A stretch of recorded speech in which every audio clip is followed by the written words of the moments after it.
주기율표 시작해 보도록 하겠습니다. 주기율표는 우리가 중학교 때부터 많이 봤는데 마지막으로 고등학교 과정에서 마지막으로 주기율표 정리하는 시간이 되겠어요.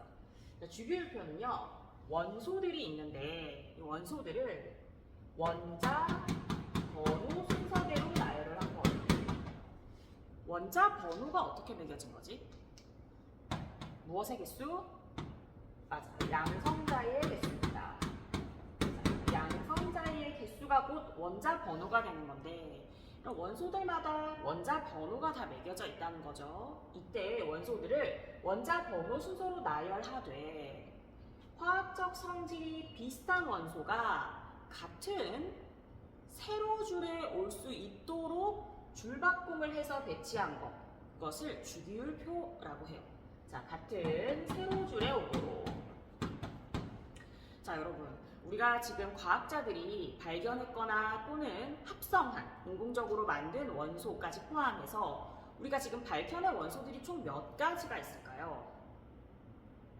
눈치가 빠른 친구들은 주기율표를 벌써 확인을 해봤을 것 같은데, 맞아요. 제일 끝번호가 118번이죠. 그러니까 이 1번부터 118번까지 쭉 나열을 해본 거예요. 나열해 봤는데 그때 화학적 성질이 비슷한 게 계속 반복적으로 나오더라는 거죠.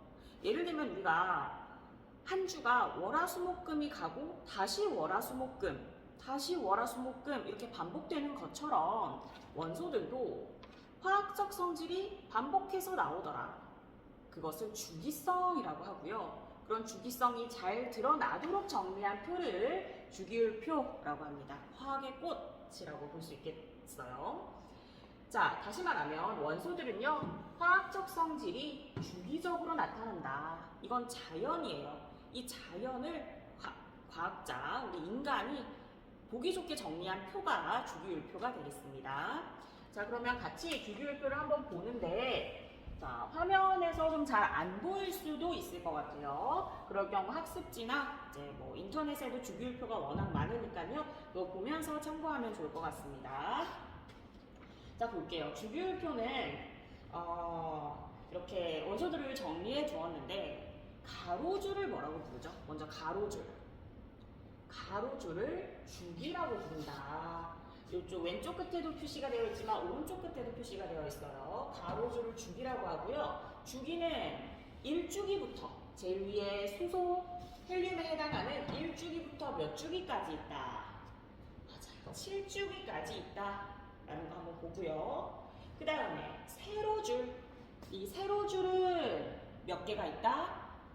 맞아요. 18개. 1족부터 마지막 18조까지 총 18개의 족이 있다라는 거 먼저 확인해 보겠습니다. 자, 그런 다음에요. 우리 원소는 금속이 있고 비금속이 있어요. 그리고 금속이라 하기에도 좀 그렇고 비금속도 아닌 그 중간에 어떤 것을 준금속이라고 따로 분류를 합니다. 그래서 보면요. 지금 파란색으로 표시된 것들이 준금속이거든요.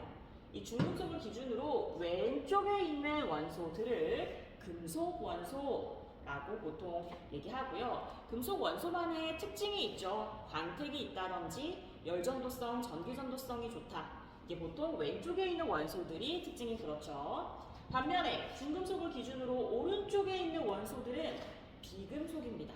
광택도 별로 없고요. 전기도 잘 통하지 않는다. 이런 특징이 크게 주기율표에서 나타나는 특징이다. 라는 것을 확인할 수 있겠어요. 자, 여기까지 한번 보고요. 자, 그리고 이제 각 특징적인 족들을 볼 텐데 첫 번째는요. 1족에 해당되는 원소들을 한번 볼 거예요. 1족에 해당되는 원소는 수소만 비금속이야, 그치? 수소는 얘는 비금속이다. 수소 제외하고 나머지 리튬부터 나트륨, 칼륨, 루비듐에 해당되는 원소들은 두드러진 공통적인 특징이 있습니다. 그래서 이 금속들을 묶어서 다음 페이지에서 정리할게요. 1족, 수소를 제외한 원소 뭐라고 부른다? 맞아요. 알칼리 금속이라고 한다. 자, 알칼리 금속이고요. 이 알칼리 금속은 특징이 뭐냐면 물에 떨어뜨렸을 때 어떤 반응을 한다? 네, 격렬하게 이렇게 폭발적으로 물 기둥이 솟구쳐 올라요. 자, 왜 그러냐면 예를 들어서 대표적인 알칼리 금속 나트륨을 예를 들어 볼게요. 나트륨이 물과 반응한다고 했을 때 이때 수산화 나트륨과 수소기체가 발생을 하게 돼요. 개수까지 맞춰주면 자 이렇게 개수 맞추어 줄 수 있겠습니다. 자 나트륨 이 물과 반응하면 수산화나트륨과 수소기체가 발생하고 이때 수소기체가 굉장히 빠른 속도로 발생을 하게 되면서 폭발하는 현상이 일어나게 돼요. 그래서 정말 알칼리 금속은 위험하거든요. 조심해야 됩니다. 자 그런데 나트륨만 이런 특징을 가지고 있는 것이 아니라 칼륨, 루비듐 점점 밑으로 내려가면 내려갈수록 알칼리 금속의 반응성이 훨씬 커져서 훨씬 더 위험합니다. 그래서 이런 비싼 특징을 가지고 있는 이 알칼리 금속 일족 원소들의 특징이다 라는 거 정리하면 되겠어요. 그리고 이 일족 원소들을 알칼리 금속이라고 하는 이유는 물에 녹였을 때 이렇게 수산화 이온이 나온다는 거는 염기성이라는 뜻이죠. 그래서 염기에 해당되는 염기를 뜻하는 알칼리라는 뜻을 이름으로 붙였습니다. 자 다음 다시 앞으로 돌아가서요 17족 원소 한번 볼게요. 자 이쪽이 17족 원소요. 플루린, 염소, 브로민, 아이오딘 이런 애들을 17족 원소라고 하고요. 이 친구들을 부르는 또 그룹 이름이 있었어요. 뭐라고 불렀죠? 맞아요. 기억나죠? 할로겐 원소다. 17족 원소들을 할로겐 원소라고 하고 이 원소들은 보통 F2, Cl2, I2 이렇게 이원자 분자로 존재한다. 이런 특징이 하나 있고요. 그리고 산화력이 매우 크다라는 특징도 있어요. 이런 특징을 공통적으로 가지고 있는 17족 원소, 할로겐 원소다. 이렇게 보시면 되겠습니다.